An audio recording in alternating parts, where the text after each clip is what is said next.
3 days. So this is second year in a row we are doing a wrap-up meeting with Peter Rønde. So, hi Peter. Hi. How do you feel after 3 days of Tired. Expo? It's been busy 3 days. I think I'm a bit surprised that there are not that many people that there used to be, but it for me it's been very, very busy. So it also means that you can say on the things that we are doing on parcel lockers and out of home in general, a lot of things is happening. There's a lot of things going on at the moment. So it's been good, I would say. But I agree, it's definitely the mood is good, but lockers are now presented in 1/3 or even more Yeah. of the Post and Parcel Expo space. The booths are huge. The Very big this year. manufacturers are investing heavily into Yes. Isn't it the sign that we have grown up as an industry? We have there's not so much innovation anymore, but there is scale up phase. We are scaling up a network. There are not so many new clients who are wondering what kind of the first locker would be. No, it's more about that most of the, you can say, the big customers or carriers in logistics, they now have lockers, most of them. Maybe not in all countries, but they have at least, they have done the pilot phase, they have done the small rollout phase, and they have had all the learnings. So now it's more about, scale, and it's about exactly which kind of product, or which supplier are they going to use for the next 3 years. And I think we are in the phase now where the decisions are being done the next 6 to 10 months, maybe 12 months. Then it has been decided which direction are the big ones going. Because if you look at companies like Royal Mail, they've been looking into this for many, many, many years. But now they are speeding up. They have nearly 1,000 lockers on the ground now.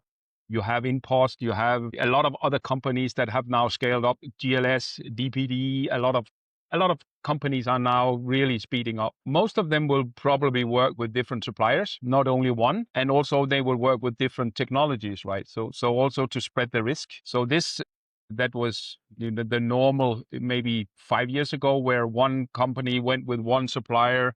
This is gone now. And it's also about, you can say, have the right company with the right production capacity as well, because they need to spread the risk. And I think what we will see in the next 3 years is thousands of lockers being deployed every month all over Europe, right?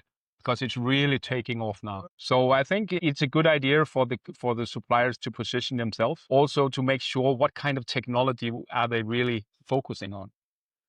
And as you mentioned, there are not that much innovation. I think it's not even an innovation, but this year we see a lot of drop boxes. But I'm not sure if the clients are actually asking for these products. It's more about that now we also want to have this, but because the carriers are still wondering what kind of solution should we do for drop boxes. Are we going to do a drop box, or are we going to do something else, right? So I think this really needs to be developed even more, because the things I've seen so far, I've done it 10 years ago, and I think they already are struggling with the size of these drop boxes, right? So the innovation needs to be done on these, I think. I agree on that. The biggest competition and the biggest news is around autonomous lockers, and then whether this is solar or swappable or whatever energy is used, there is a sort of now competition. But what I'm looking for is actually, and it has started, thanks God, Modern Expo presented already in London new use cases for the traditional lockers, because I really want to see that now companies go back to the traditional lockers they have been producing for 15 years and innovate there, because there are a lot of to do. Because the thing is that the first locker locations are the best one, actually. The best locations are now filled with traditional lockers, and it means that this is a heavy, hard real estate asset. Yeah, I think you're absolutely right. Also, because there's been a lot of talk on total cost of ownership, and you have to reduce the total cost of ownership. But if you ask the customers, what they are more looking for is to have a good, able product that the end users know how to operate. And then they want to have, and once they have it, they want to have a location where it can stay for 10 years, right? So it's not about a lot of carriers doesn't look at the total cost of ownership like the suppliers do. I think that what they're forgetting is to ask what is actually the client's view on the total cost of ownership. And you're absolutely right. It's going back to you can say the grid powered with new functionalities and so on. And I think that will be the future. The mass majority of lockers will be grid powered lockers with new and better functionalities. Maybe also in use cases, right? And user journeys. Yeah, but what do you think about the situation that, from one hand, it's very, very nice, and we can be proud that there's one hall full of local manufacturers. There are more than 25 of them, maybe 30. Isn't it too much? Yes. Isn't it too much? Yes, I strongly believe so. Also because all of these in here are focused on logistics and nothing else, right? It's the logistics. But if you look at also some of the points that where you are looking into, like office lockers, internal handout lockers, but also lockers for retail. I don't see anyone here directly putting their lockers towards retail. You have a couple of companies that does that, but they're not here. So I think 30 suppliers for Europe for parcel lockers, it will be too much. Also because a lot of the big carriers have now chosen their suppliers.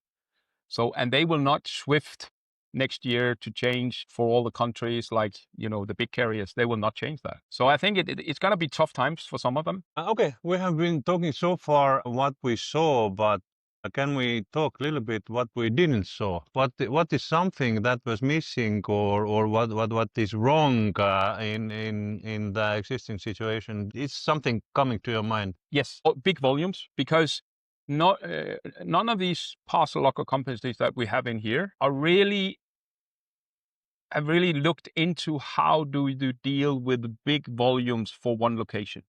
So you can have, then it will say, yeah, but then we need more lockers in the same area. But how to do that in the middle of London or middle of Paris and so on?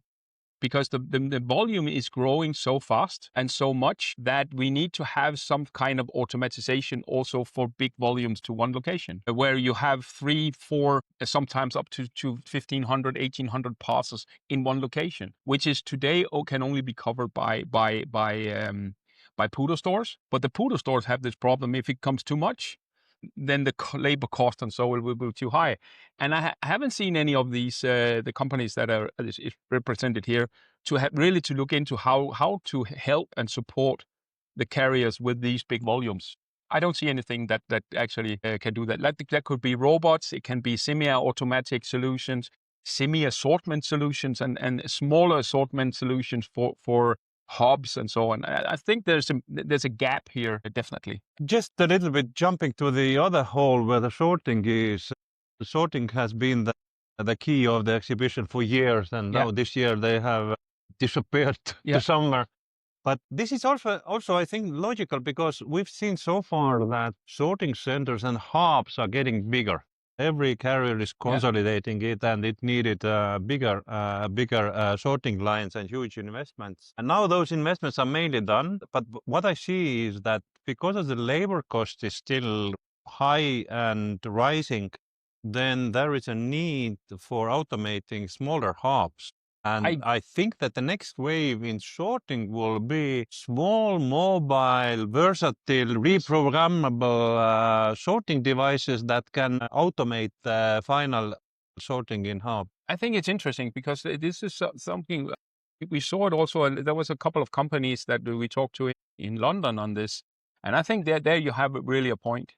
Because if you look at, again, because of the lack of locations in bigger cities and with a lot of volumes, you might need to shift some of these empty stores into mini hubs. But in order to handle these, you need also some kind of smaller automatic assortment facilities. Otherwise, it would be too much staff to include. So I think that's something that will come. It will be something that will be even more. And this means that it will go a little back to, to maybe to automize the PUDO points to mini hubs where the carriers is actually operating. And it means that they actually almost go back to the old post office, which has been closed for many years, right? So things have a tendency to go in a circle, right? But it needs to be more automated. as you mentioned. I think some of the small ones I've seen here, I've never seen them before. It used to be very big, huge assortment, automatic, but now it's becoming, and also this that they can be moved very quickly. So it's like a battery-driven locker where you can actually take it out from, and then you can go to the next place. You don't have to be the same place for years, right? So Absolutely. I think that's very interesting.